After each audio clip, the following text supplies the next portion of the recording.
I'm looking at the clock, and more importantly, I'm looking at the calendar. And I'm hearing news, mostly on internet. For example, I'm hearing about Rabbi Kaduri. I'm hearing about blood moons. I'm hearing about crashes on the shemitta cycles. I'm hearing about solar eclipses and ariel, sharon, and with the kaduri thing. I have my thoughts on all of these things, and I think that if I didn't think my thoughts were important, I wouldn't be here right now. My thoughts on these things are important. I've been studying the Bible for 43 years, mostly on my own. I've been a guy that sits in a pew and listens, and has a calling. The calling is exactly what I'm doing right now. That's been my calling, and I've been doing it, not as much as I should have. And this video, well, actually I didn't really know about some of these things in this video until just recently, so I'm really not late in this video. Okay, let's first talk about Rabbi Kaduri. Carl Gallup, a pastor, has written a book, and I have to voice an objection about the title of the book, The Rabbi Who Found the Messiah. I don't know, it's misleading. It's just not really that's not really what the title of the book should be, because there's really zero evidence, zero facts that you can point to and say, yeah, he found the Messiah. What can you point to? I mean, finding the Messiah means confessing with your mouth the Lord Jesus. In other words, what he says you will do, what he wants of you, you will listen and you will obey, and that's why he's your Lord. And believe that he was risen from the dead. Now, do you see any evidence of, you see a note. You see a note. That's it. A note that he didn't even want opened until, nothing came out of his mouth. But I do find that note very, very important.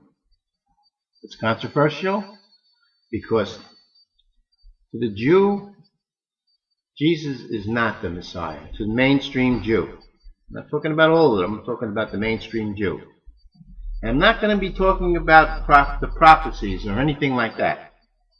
I'm just going to talk about the note. And I'm going to mention Ariel Sharon, which I also think is important. And there's a third thing that's important that I'm not going to mention now. I'm going to mention it later, though. Let's get back to the note. What's the note all about? Okay, first of all, in his very last days of life, he was mentioning to his son and to others around him, and I think it's probably true, that he's been having visions of having a personal encounter with the Messiah. And that Messiah has given him his name. And he wanted him to reveal his name to the people. But he somehow wanted to write it down in a note that was going to be opened a year after his death. Now, on this note, it was written in his own handwriting in Hebrew.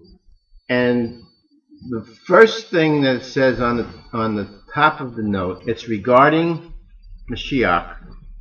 And then in between regarding and Mashiach, he was a Kabbalist, not really accepted by somebody like me. What he said, especially since the name that was derived from this note, is very, very, very significant. That's why I'm talking about it right now. The fact that he's a Kabbalist means I'm not going to mention any prophecies. I'm not going to talk about that. That's got nothing to do with anything. I'm just going to talk about the fact that he said that he wrote this term, Reshov Tivot. Now, that is a reference to a common mode of Kabbalistic coding. So, the very first thing he says, there's a code regarding the Mashiach. So, what is the code? It's a sentence. And the sentence reads, the people shall raise up or lift up and verify or prove. That Hebrew word for prove is really never. I haven't seen it in the Bible once, and it's modern Hebrew for prove. Look up modern Hebrew English dictionary. The word for prove is the word that he's using there. All right, that his word and his Torah stand. So say it again. The people shall rise up and prove that his word and his Torah stand. To me, that reflects his law is going to stand. It's going to be proven. It's going to be, I don't know, if you try to burn it, it's going to still be there, type thing. And the people raising up, we're all going to be resurrected. Okay? Christians, there's going to be a select that's going to be resurrected before the 1,000 years of millennium reign of the Messiah, and there's going to be another resurrection after that, and blessed are those that are raised up before it. The way it has been deciphered, and this is why it's so much news about this thing, is that if you take the first letter of the 6 words, and you get 6 letters, and in the order of their appearance is Yud, He, Vav, Shin, Vav, Ayin. And that is how you spell Yehoshua. That's how you spell Yehoshua. And you say, well, Yehoshua is Joshua and Yeshua is Jesus, they're not the same. But let's talk about that. Because if you look up in Zechariah 3:3, now I use Chuck Missler's organization, blueletterbible.org. It's very, very handy. I'm so thankful for that group. I'm thankful for Chuck Missler. We have a disagreement, though, on the rapture. He thinks the rapture is going to come before the Antichrist is revealed, and I don't understand why he doesn't read that, in there, in the very area where he's getting all his information, which he has to add. I challenge anybody out there to a debate, but I'm going to tell you the rules right in advance. If you want to debate with me, you're not allowed to add to the verse. You can't add a word to the verse. You got to read the verse. And if you just read the verse, you're never going to find a rapture that comes before the Great Tribulation. Right?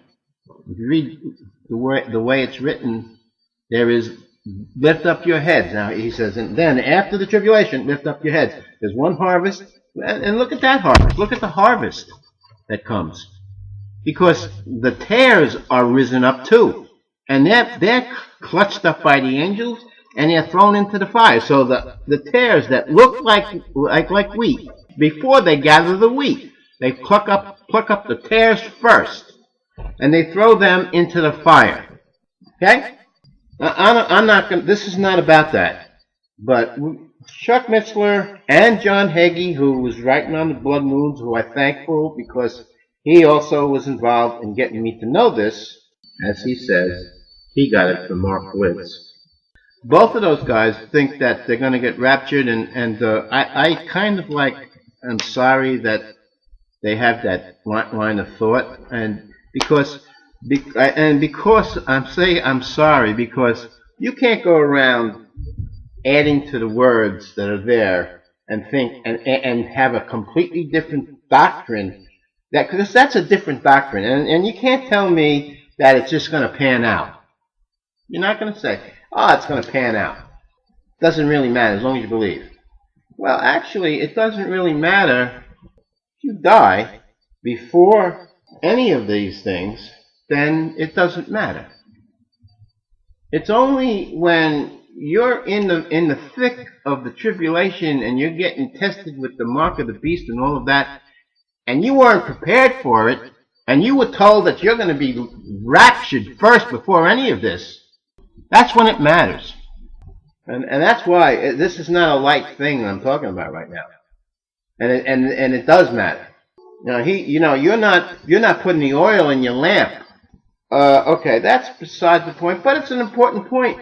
And it's brought up because I mentioned the website, and I mentioned how I like John Hagee, and I like Chuck Missler, and there are many others that I like. I had a pastor that believed in the rapture, and I like him. Okay, where were we? We were back to the title of the book, The Rabbi Who Found Messiah. I mean, where does it say he confessed with his mouth the Lord Jesus? He doesn't. He mentions that he had a visitation with Messiah in his dreams shortly before he died. He mentions that.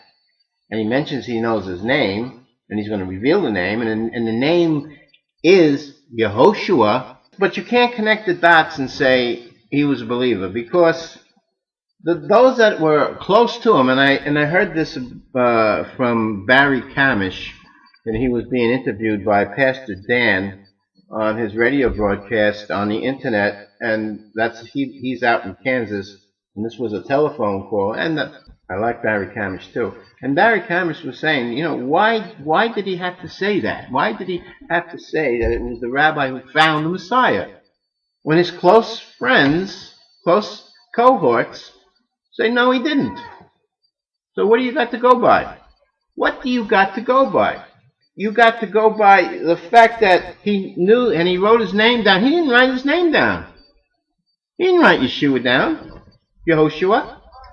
He didn't write his name Yehoshua down. By the way, for those that think Yehoshua is a different name, I looked up Zechariah 3:3. The high priest at the time was named Yehoshua, and the Greek Septuagint spells his name with the same exact letters in Greek that the New Testament uses in Greek for Jesus. So there's no question about whether Yehoshua is Jesus or not. It's Jesus. The name means Yud-He Vav-He, saves. The other thing that was important that Rabbi Yitzhak Kaduri mentioned was Ariel Sharon was going to die before Mashiach comes.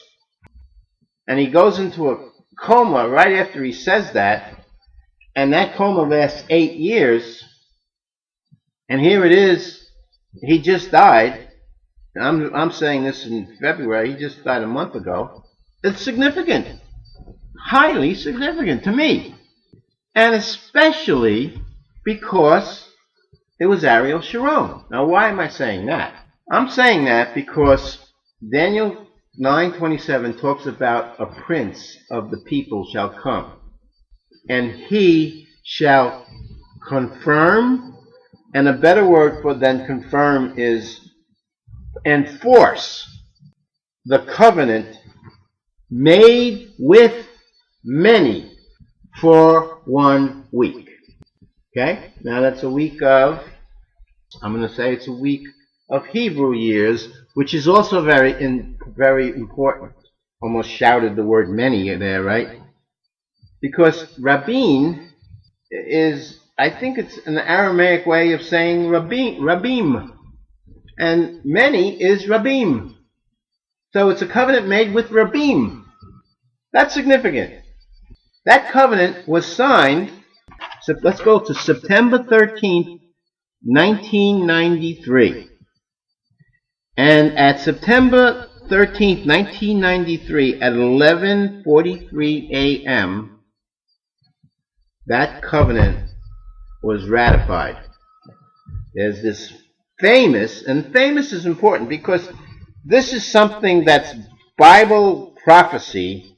If this is Bible prophecy, you would want the whole world to know about it. It was publicized in the news,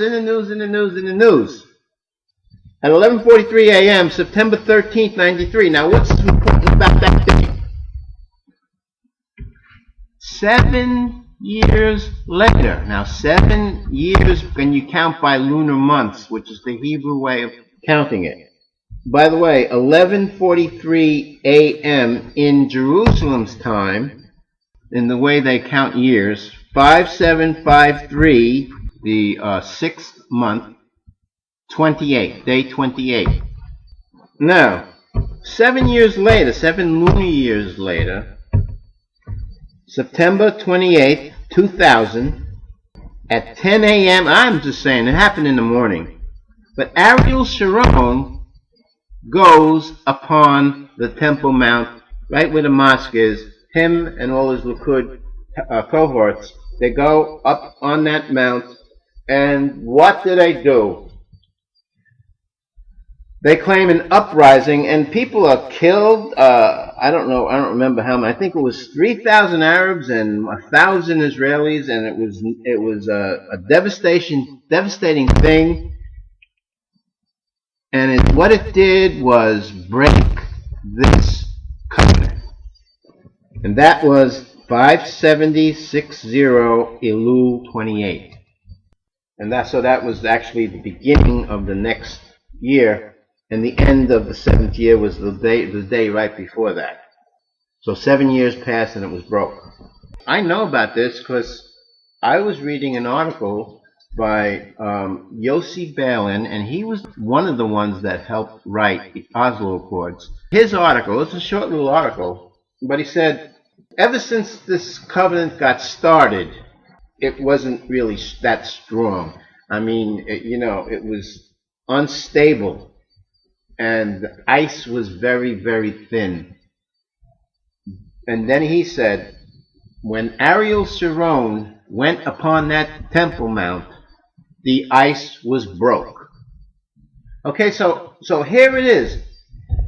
Ariel Sharon is mentioned as dying before Mashiach comes by a chief rabbi. And he's the one who broke the covenant. Not only did he break it, he was involved in enforcing it. The people of the prince shall come and enforce the covenant. Now this is a shadow of that. He's not really the people of the prince that shall come.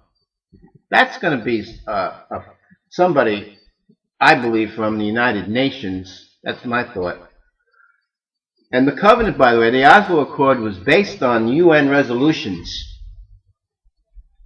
So I expect UN resolutions to be in there. I expect that's the land divided. That divides the land.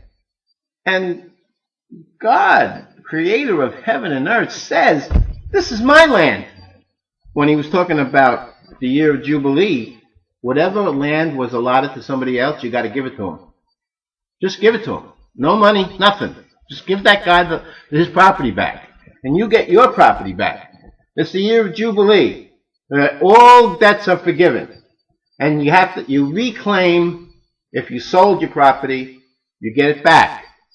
That Jubilee year, once every 50 years.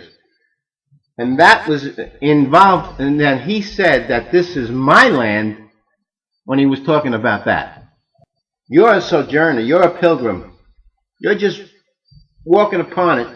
You're renting it for free. I'm renting it to you for free, but it's mine. So anyway, Ariel Sharon was the minister in Israel at the time when Gush Katif and Gaza Strip property was forcefully given back to the Palestinians. And even though the Oslo Accord was broken and not referred to, that at this particular time it was enforced. So his enforcement of the Oslo Accord covenant is going to be duplicated by Prince of the people that shall come. He's going to repeat what Sharon did and enforce it again. And when he enforces it again, I believe it's going to be the beginning of the last 7 years. The covenant was already made. It's not going to be a covenant that's, he's going to enforce that covenant of 1 week. And then he's going to start a different week. And in the midst of the week, he shall cause the sacrifice and oblation to cease. He's starting another week. But he shall cause the sacrifice. The only time this word is written in Daniel 9, and the oblation to cease. Now, I think that this is going to be the beginning of the last 7 years, and the word sacrifice in Daniel 9, it was always in italics, okay? And he just says the daily, and the word sacrifice comes after that in italics, as if it's understood to be a daily sacrifice. But in these days, the days that we have right now, there is no sacrifice. So it's a daily. It's a daily what? It's a daily praying at the wall. And that word oblation could be referring to their daily ritual, whatever that is, that goes on in front of that wailing wall there. And there's going to be a time, and that's going to be enforced, that they're going to say, you can't do that no more. And don't forget, it's a peace covenant. Israel's going to have to give up their land. The Palestinians are going to have to give up suicide bombings. And I think that when they suicide bomb themselves, they're sacrificing themselves.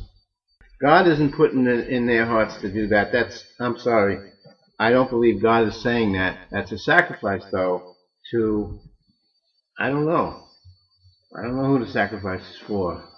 But I think that is going to stop. And if that's still going on, that kind of sacrifice is still going on today. Just to summarize a little bit, that Ariel Sharon is a very significant end-time player because he was instrumental in breaking the covenant exactly 7 years after it was ratified, and he was instrumental in enforcing it after he broke it, which I believe is going to happen again. This time it's going to be by, I believe, somebody from the UN, who I think is somebody that is a representative of the beast of Revelation 13, with the 7 heads and the 7 horns. I have a video on that, Revelation 13, beast that rises from the earth, which is the false prophet beast, and the beast that rises from the sea, which is the 7-head, 10-horned beast that begins his reign for 42 months here when he strengthens his covenant. That 42 months is the middle of a 7-year period. Again, I have these in the videos, and I'm just pointing out that this is an end time thing. The peace treaty of 7 years is already in existence. It already has been enforced, and it will be enforced again. And both times, and the first time it was enforced, it wasn't good. It wasn't a good thing. As a matter of fact, curses from the rabbis came upon Ariel Sharon because he did that, and that's, right after that, he went into the coma. So where are we now? Okay, that brings us up to these red moons. Very significant red moons coming up in 2014, which is this year, and 2015, which is next year. I'm in February of 2014. Do I think they're significant? Absolutely. I've heard people discard them. Actually, what they bring out is true. But I do think they're rare. They say it's not rare. I think it's rare. 4 total lunar eclipses, and they both land on Passover and Succote. And that happens 2 years in a row. You don't think that's significant? And as far as it always has to be a Passover. It doesn't have to be a Passover. It could be a lunar eclipse happens any time of the year. It always happens on a full moon, yes. And Passover always has a full moon, so does Succote. That's true. But they happen other times in the year, and they also have partial eclipses and what they call annular eclipse. By the way, an annular eclipse is a full eclipse. It's just that you see a lot of the sun at the time. But on a total eclipse, it's like a nickel covering a penny. It covers it. That's total eclipse. All right? And you get 4 in a row. Okay, so these other guys also say, yeah, but look, and which is the way I was thinking too. They talk about how it was a sign for those in 1492. However, they occur 1493 and 1494. And then these guys talk about how it also happened in 1948. It didn't happen in 48. It happened in 49 and 50. Usually a sign happens before something happens. However, I still think it's significant. It also happened in 67 and 68. And the most significant one is that it's happening this year and next year.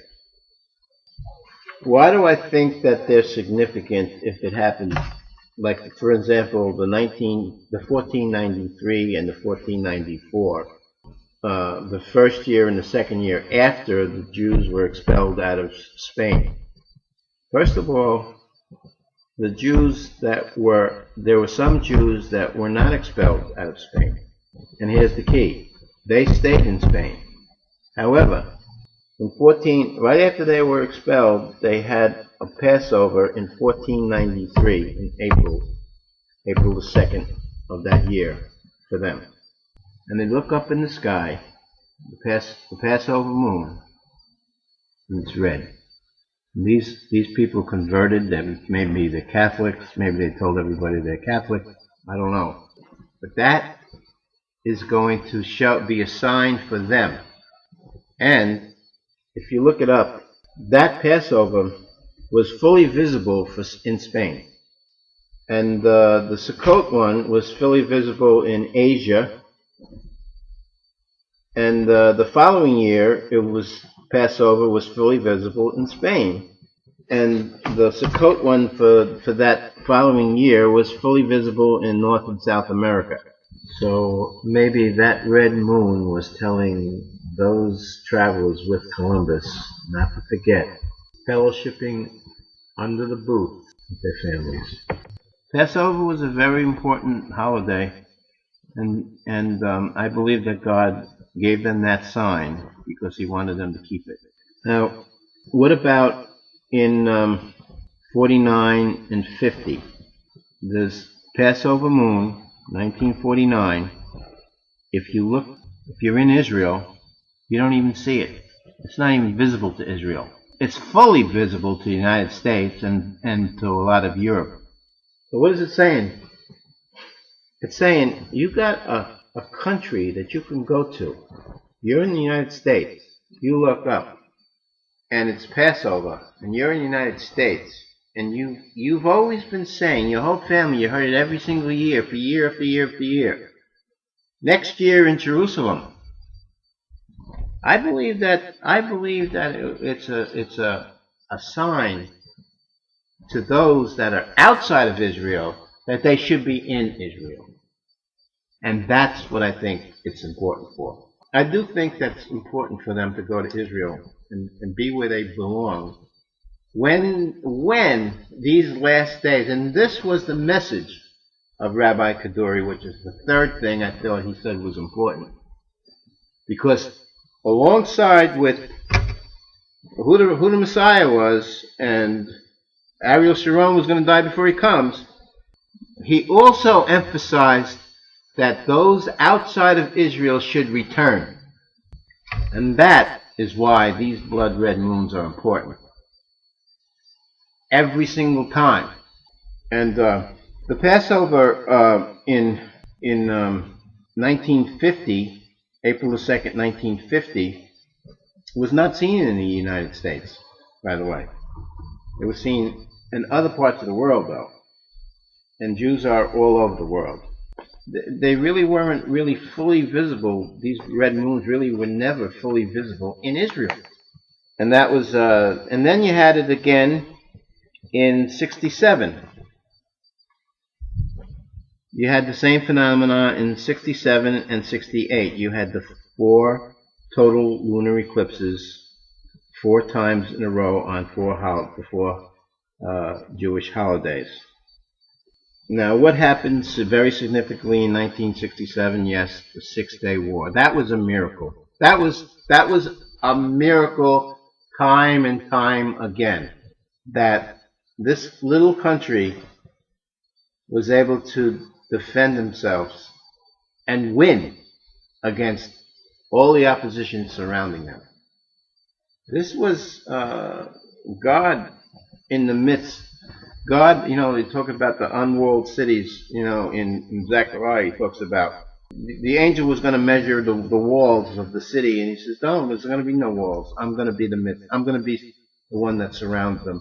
And he was looking at this time, 1967, I believe, and he was also looking at the time of Armageddon, which is coming up. But again, not one of the 67, 68 lunar eclipses were over Israel. You saw them in all of the other parts of the world. So again, it's a sign for the Jews that are in the other parts of the world. Look, God is with us. I should not be afraid. I should believe. The new moon that I see is polluted with blood, and so I should really get there, and I should be reminded of the term next year in Jerusalem. 4 blood red moons, 2014, 2015, the most significant. The first one is seen in the United States, okay? Not Israel, United States. What is that telling them? That's Yitzhak Kaduri's message. They have to come over. They have to go back into the land to be protected. To be protected. And that protected part is why I want to go too. U.S., Asia, saw it. I saw the succote. Not Israel. U.S. Asia saw and Asia saw the Passover that's going to happen. We'll see the Passover that's going to happen April the 4th in 2015. Almost everybody except for China is going to see the last succote one, which is probably a very significant one. That's the last of it. Now let's go over to the solar eclipses. There's a significant solar eclipse. They point out March 20th, 2015, and I believe that is one of the 3 significant solar eclipses that happened over the decades. The first one, June 15th, 763 BC, and it was pointed over Syria, Iran area. And I believe that if it was a Bible significant event, it would have been the people of Nineveh at the time of Jonah, when Jonah went to preach to them, and the king sat in sackcloth and ashes. When the sun becomes black, in the 6th seal, it's described as being as sackcloth, black as sackcloth, okay, as in somebody praying. Somebody sorry, somebody mourning, right? And the moon turning blood, by the way, has to do, I believe, it's the 6th. Let's go to the 6th seal now, which is within the 7-year period, the last 7-year period, when the moon becomes red as blood. And the 6th seal is right after the 5th seal. The 5th seal describes people, the saints under the altar, saying, "Avenge us." They were killed. The idea of the sun in mourning, black as sackcloth, our leader sort of like seeing it and crying and sorry, and he is in a mournful state at that time. and the stars fall like figs, as in the figs of his people are falling. And it's not a good time, but if everything works out to the good, to them that love God, is a good time. If this has to happen, it has to happen. But anyway, so I see that if it is significant, it would be the sackcloth and ashes that the king of Nineveh played that role at that time. Now, the next one that was significant, 24th of November, 29 A.D. It was seen in Israel, but it came directly over the area of Babylon. All right? So, in 24th November, 29 A.D., Jesus and John the Baptist and Jesus' disciples are all flooding Israel with repent. Another way of saying repent is come out of her, my people. So there were many in the crowds that were repenting and were coming out of her bondage. Now, don't forget, it's Mystery Woman Babylon, okay, who is mother of harlots and who is a seducing stronghold spirit that choked the fruit of somebody like myself that is in the kingdom of God and has sown the good seed of the good news in his heart and wants it to bear fruit. And the mystery woman Babylon is most influential in the cares and riches of this world that choke that fruit. So he is binding the stronghold, and it's losing its power, and that's what I feel as significant for that solar eclipse to happen at that time, to go directly over the Babylonian area. Okay, now that brings us to the next significant one, which is happening on March 20th, 2015. Now, where is this going over? It's not, Israel doesn't see it. Most of the world doesn't see it. Where it's pinpointing, it bears upon its significance.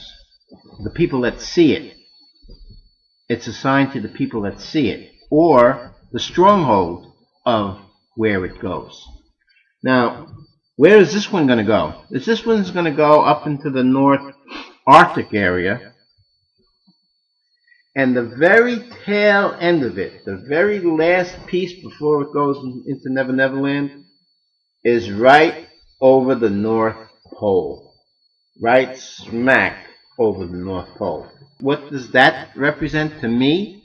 King of the North in Daniel, or the UN emblem, which is the Northern Hemisphere surrounded by the olives, okay? The sign of peace when there is no peace, and the North, okay? That's what I see. Alright, now let's go to the next thing. Okay, this brings us to Jonathan Cahn, and I like Jonathan Cahn a lot, but I have to mention something about his message about the shemitta. He has a message about the shemitta years, or the sabbatical years, or the years that happen every 7 years in the Torah. You work the land for 6 years, and on the 7th, you let it rest, okay? You're not supposed to sow that year. You're not supposed to reap that year. Any fruit that comes up by itself, you're supposed to leave there. And that fruit that comes up by itself is for the poor, for those that are poor in the area. They're to go into the fields and pluck that. That's for them, not for you. What food? So what food are you gonna eat? He tripled the amount. Not doubled, but he triples the amount on the 6th year. We don't see this happening, but I mean, I never saw it happen, but I'm sure that if I lived in Israel at the time that they were observing that Sabbath, I would have seen it. It was actually a good thing. It was a good thing. And I believe that he tripled the amount. And why did he triple the amount? Because if you can't sow nor reap, then how are you going to eat? And Jesus said, if consider the ravens, they don't sow nor reap. It's something that definitely enhances your faith. Now you observe that and you just let God be God, and you see that happening, it strengthens your faith. You become more faithful. You become somebody that knows that God's going to take care of you. That's a wonderful thing. So he's doing it for us in many other ways, more than just meets the eye, which is the rest. You get a rest. The land gets a rest and you get a rest for a whole year. But anyway, on this subject, Jonathan Cahn is talking about in 2001 on 29 Elul. Now he says that date falls within a shemitta year. I disagree, but I haven't fully investigated that yet. That there was a crash of 700, it was a major crash, September 17th. And then he also says that 7 years later, September 29th, 2008, was again another major crash, and that happened 29 Elul. Okay? So, and then he connects the dots to the next 29 Elul, that's 7 years after that, which is shortly before the red moon of that year, of the succote of that year. Okay, so after I saw and heard him say that on the video, I was expecting that to happen too. I was believing it. I was fully believing it. First of all, you don't need a shemitta year or red moon to let you understand that the economy is going to fail very, very severely soon. When, we don't know, but soon, yes. Is it going to happen? Yes. Is it going to happen soon? Yes. Did it happen in Hitler's day? Yes. In Hitler's day, they needed a wheelbarrow full of money to buy a loaf of bread. Is that going to happen to us, the way things are going? Yes. Does history repeat itself? Yes. Do we learn from our mistakes? No. Is the spirit of Germany going to revive? Yes. So I was believing that, right? I was actually going to mention it in one of these signs of the last days, like he did actually too. And again, I like Jonathan Cahn. I mean, I just want to point out a few things here. First of all, I looked up significant financial disasters in history on Wikipedia, and not one of them was mentioned.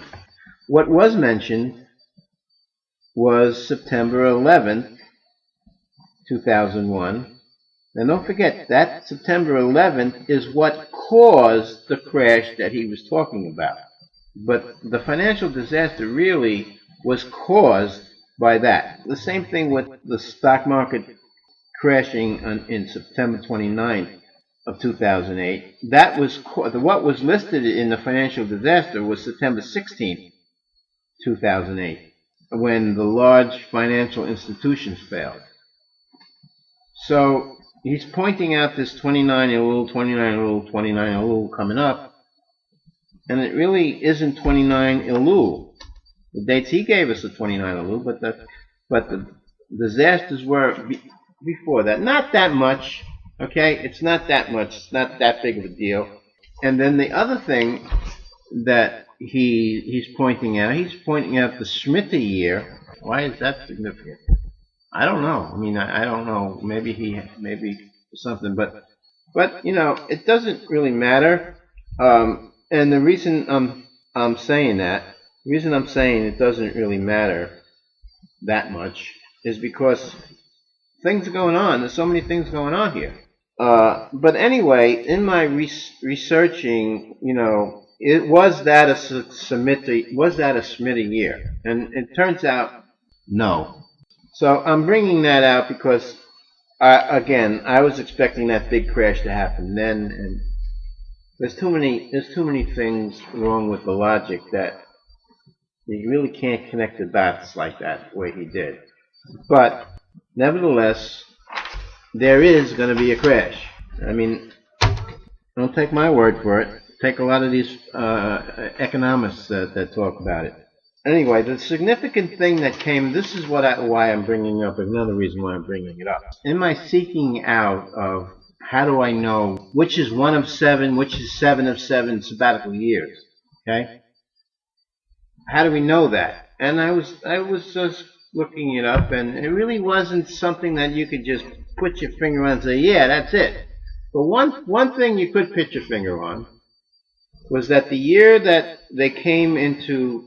Joshua came into the land, into the promised land, was the first of seven sabbatical years, because it says in Leviticus 25, when you come into the land. And then it starts talking about the sabbatical, giving the land a rest. The first year they come in, they're working. It's not a sabbatical year yet. They didn't let the land rest at all yet. So the first year is one of seven, and then 6 years later, it's seven of seven.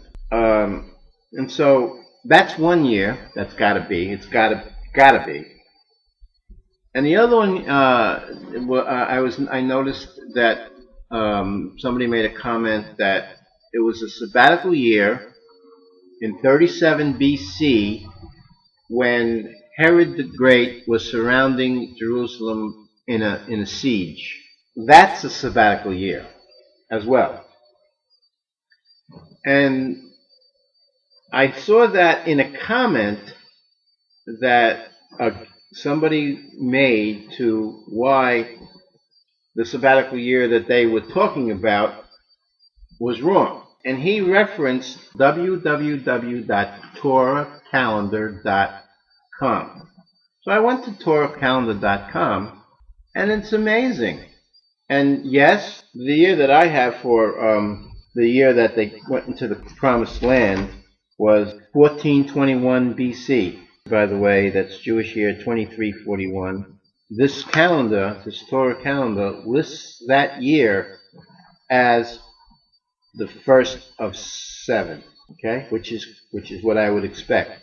It also lists the year 37 BC as seven of seven, which is what you expect from the description there. So, to me, if they have two of them right, and the way they count, this calendar gives you the days. They count all the days up. So they seem to have, I got to read more about it. By the way, I pushed aside reading more about that to make sure that this video gets out there. It's important. It's more important than that. But the thing that came up with was, if they were right about that, they also have these jubilee. Oh, don't forget, you count 7 sabbatical years, and the following year, the 50th year, is a jubilee. What's the jubilee year is another question, right? It turns out September of this year marks the 120th jubilee in history of man. All right, let me go into my closet and go get my trumpet. I'm blowing it a little bit early, but it is going to be blown September of this year. All right? Now, Genesis 6:3. Vayomer Yud-He Vav-He Lo Yadon Ruki Ba'adam Le'olam. Sentence continues in English. For that he is also flesh, yet his days shall be 120 years. This year we'll be celebrating the 120th Jubilee. 120 times 50 is 6,000 years. This year Israel, the fig tree man, will be 66. Prince Charles, the man, will be 66. Now, the fig tree man generation shall not pass till all these things be fulfilled. Everything that he said in Matthew 24 shall all be fulfilled.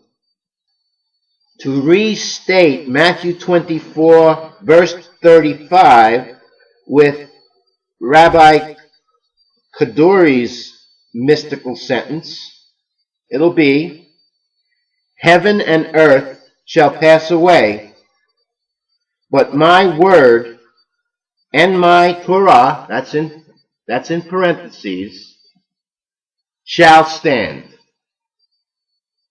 It's in parentheses, but he said elsewhere, I came to fulfill the law. Not a dot nor a tittle shall pass away. I put the trumpet down. So this year, this coming Rosh Hashanah begins a jubilee year. This year that we're in right now is the 7th of 7, so it's a sabbatical year. And Rosh Hashanah of 2015, which is when we have that red blood moon, and when Jonathan Kahn is expecting that crash, and we're expecting to see, and Rabbi Kaduri is saying, hey, you guys got to get to Israel to protect yourself from the disasters that are going to strike the earth. And all of that's what's going to happen when that first seal is open. The next 7 years after that, all of the tribulation descriptions, which are good to them that love God. Don't be afraid of it.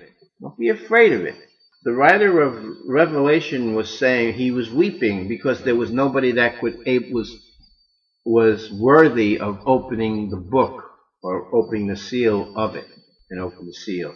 And the first seal is opened, and that begins the tribulations of the earth.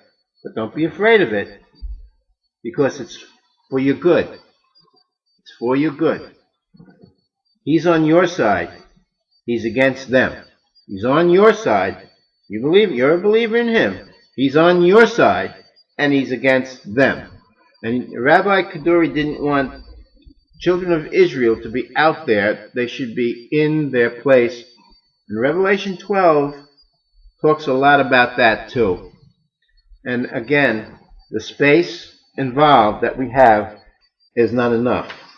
And there's one more thing I had with before I leave Jonathan Kahn, and that's that we have a disagreement with the day that Jesus was born. Now, we both agree that he was born in 6 BC and that he was born in the springtime. Now, he says Nisan 1, which I don't know where he got that, but he was mentioning the priestly cycles, and the way I arrived at my date, well, I didn't do it actually. It was a fellow by the name of E.W. Faustus, which I discovered years ago, and it was very, very significant in helping me understand the prophecy of the 70 weeks of Daniel, because you got 7 weeks and 62 weeks, and it mentions Mashiach. It said from the time the decree was given. Now I start with Cyrus. Everybody, I don't know. I say Cyrus gave the decree. Shall be 7 weeks. Now 7 weeks of what? I'm saying 7 weeks of decades. So 7 times 7 times 10 gives you 490 years. From 536 BC, when the decree was made, to 490 years later gives you 46 BC. And then it says, and 62 weeks.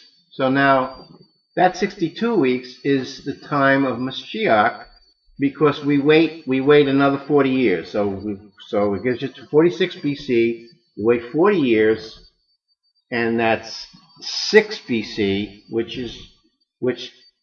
is proven with the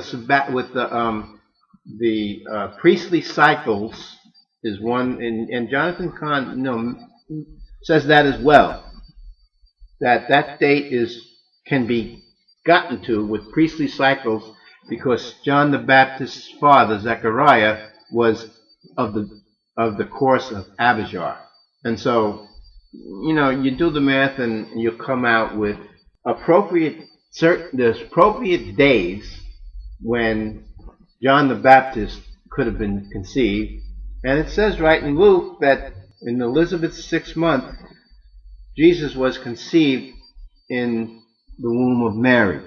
Why I have to disagree with him publicly right now is because the second 62 weeks thing is 62 weeks of months. If you plug in there 62 weeks of months, you will get the exact number of months. 62 times 7, you'll get the exact number of months, which if Jesus was born in May and in the month of ER, which is the 2nd month after Nisan, if he was born in that month, right, then 62 times 7 months were his lifespan. We know the exact day that he went up into heaven because it was Passover of 30 AD. And it had to be Passover of 30 AD for a number of reasons. 7 weeks and 62 weeks falls apart if it's not the month of ER, which is in the springtime in 6 BC. So we both agree with that. It's just that he says Nisan 1, and I say, you got to wait another month. You got another month. Somehow your calculations are off. You got to go up another month. Somewhere in there. And it fits with the 6 months and all that, with John the Baptist. All of it works. I have to talk about one more thing. Because this is a very important video. This has to go out. This is the end times. This is somebody that everybody in the whole world should be listening to. I'm sorry. That's how I feel about it. It's blowing the trumpet. I mean, what good is it, you know, when the first seal is open and you don't have any oil in your lamps? You think the beast is going to allow you to have oil in your lamps? He's going to be after you. Because you're the only enemy he's got. Everybody else is locked up in his basement. You're his enemy. Believers and Jews are his enemy. Anyway, so the last thing I got to talk about is Ron White. He was a Christian archaeologist. All right? When he was a young man, he saw a magazine. A magazine had a picture of what the pilot thought might have been Noah's Ark flying over Mount Ararat region. And Ron looked at that and he kind of like believed it. And he's a Christian, so he knows that there was an ark. I mean, when you believe, when you know the Bible is true, you know there was an ark. That's all there is to it. I mean, there's no other way to say that. And so, seek and you shall find. Ron Wyatt sought and he found. And you know, you got to look at his videos for that. It's amazing. It's so it's edifying. And that wasn't the only thing he found. Another thing he found was where the children of Israel crossed when the Red Sea was divided. And he found that. And you go look at that video and you see why, yeah, you have to say, yeah, that's where they crossed. It was a place they felt that they were on the beach there, and they felt that they were trapped, and they felt that Moses led them there so that they should die out here rather than, he thought Moses was raised in Pharaoh's courts. They thought he was in cahoots with Pharaoh to let him out of there for another purpose, to kill him out there, to get rid of them. Because there was no way they could turn. They were in a spot where they were trapped. The sea was in front of them, and the rocks and mountains and cliffs were behind them, and there was one little tiny little narrow passage, and Pharaoh was coming in through that way. The way they got in, Pharaoh was right in after them. And you know the story. The sea opened for them. And anyway, that particular spot is pointed out by Ron Wyatt. Another thing he found was Mount Sinai and Mount Horeb. and the area where the children of Israel camped when they received the law from Moses on Mount Sinai. All right, he found that, and on about that time, after that was after all of those things, he happened to be walking. He was on his way to leave, go back to the States. He's in Israel. He's on his way walking, and he's walking with one of the ministers of antiquity, I think. And he's walking, and they're both walking, and all of a sudden his arm goes up, and words come out of his mouth. That's the area, that's Jeremiah's grotto. That's where the Ark of the Covenant is buried under.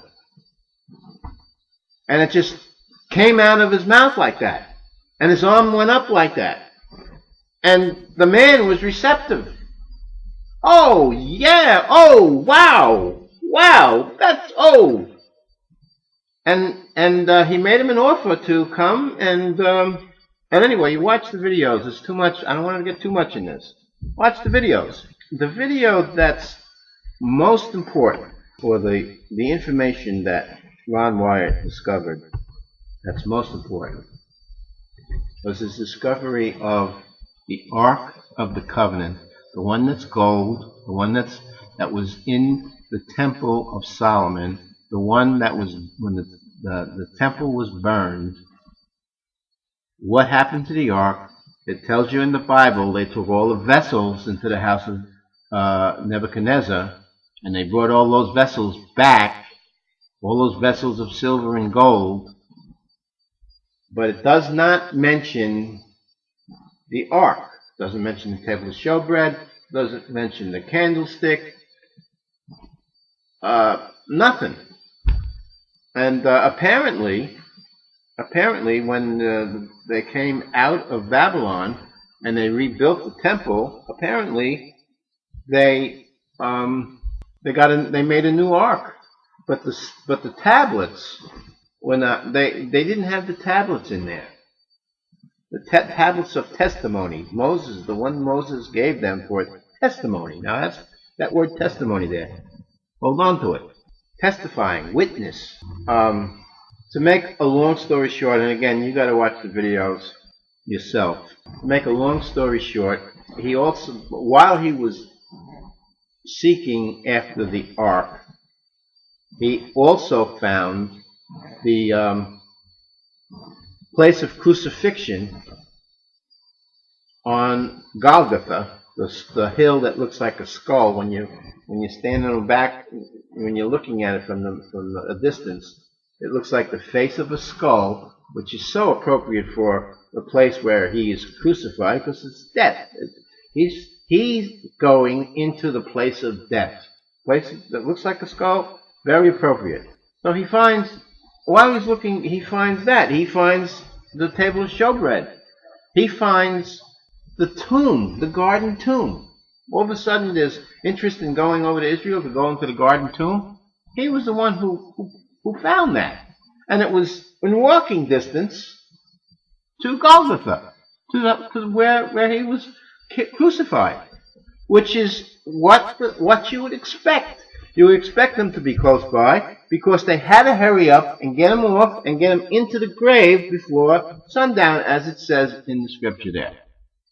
When he found the crucifixions, when I say he found the crucifixion spot, I'm saying that he found the post holes where they would put the cross. It was, and he, according to him, it was the only crucifixion spot in Jerusalem. The only place where the Romans crucified anybody was that spot, according to him, which I believe, because he was a learned man as far as things like that go. So anyway, you have these three. He finds three holes, and he finds a place in the rock where you could put signs, as in Jesus of Nazareth, King of the Jews, where that sign written in 3 languages. There had to be a place so people that walked by can see it. People could walk by. It was right near a path. So he's finding all this, and he still hasn't found the ark yet. And one of the things he notices on the crucifixion spot is there is a fault, an earthquake fault, a split in the rock, which is what you hear. There was a great earthquake at the time. So there's a split in the rock right near the base where the post went. Okay? Now, guess where he does find the ark, and guess where he finds it? Right underneath the place where, right directly underneath that post, that was the post where the center post of the three posts where the three crucified crosses were, right underneath that post, next to the cut in the rock. And in other words, there was a way for the blood and the water to come down when the Roman put the spear in his side, and the blood and the water came out. There was a place for it to come down and go through the rock and go right on top of the mercy seat of the ark that he discovered. I don't know about you, but I believe every word of that. I believe every single word of that, because of where that blood went. Because I used to think, what happened to that blood? You mean to tell me that that blood just went down into the dirt? That precious blood just went down into, that blood that pays for all our sins, it just went down into the dirt, and that's it? I just was confused about that. I just didn't understand that part. And Job 16:18, he says, "Let not earth cover my blood, and let not my cry have no place." Now, the cry of Messiah had a place. His words that he cried out, "Eli, Eli, lama sabachthani." My God, why have you forsaken me? Those words had a place, and they were recorded in the New Testament. What about "let not the earth cover my blood"? Well, guess what? That was not covered. The earth did not cover his blood. When he first discovered the ark, all right, was standing there, he sees a brown glob, and he sees that same brown substance. And when he realizes that it was his blood that came on there, because he already knew that he was right directly underneath the crucifixion spot. It came to him that that was his blood that was on that mercy seat, where it was and what he saw, and that he was looking for the Ark of the Covenant. He was told in a supernatural way that it was under there, and he believed it, and he was looking for it. And there it is. He did find it, and guess what he sees along with it? Wasn't even thinking about that part. When it came to him, he went unconscious. And according to him, it was about 15 minutes, because he recorded the exact time when he went into the cave. When he came out of the cave, it was about 15 minutes later, he said. And then he was told by the angels. Now, anybody who doesn't believe in angels, if you don't really believe the Bible. These people look like men, and he thought they were men, but it turns out that they really weren't men, as in we know men. They were men that told him, "We want you to take the ark," and then this was later on. He gets the ark, the 2 tablets. They told him to take it out of the ark, so he took them out and put them on a shelf. He didn't know what to do with them. and they told him to take the blood and bring it and have it analyzed at the lab. So he did that. It was an Israeli lab that he took it to, and there was a lot of, you've got to watch the video, but it turns out that it has only one chromosome, one male chromosome, and 22 female. He had all chromosomes from Mary, but only one from his father. This whole story is significant for this end time signs to watch, because the angels told him that the testimony of the tablets and the testimony of the blood were going to be testimonies at the time, and the way he said it, the time of the mark.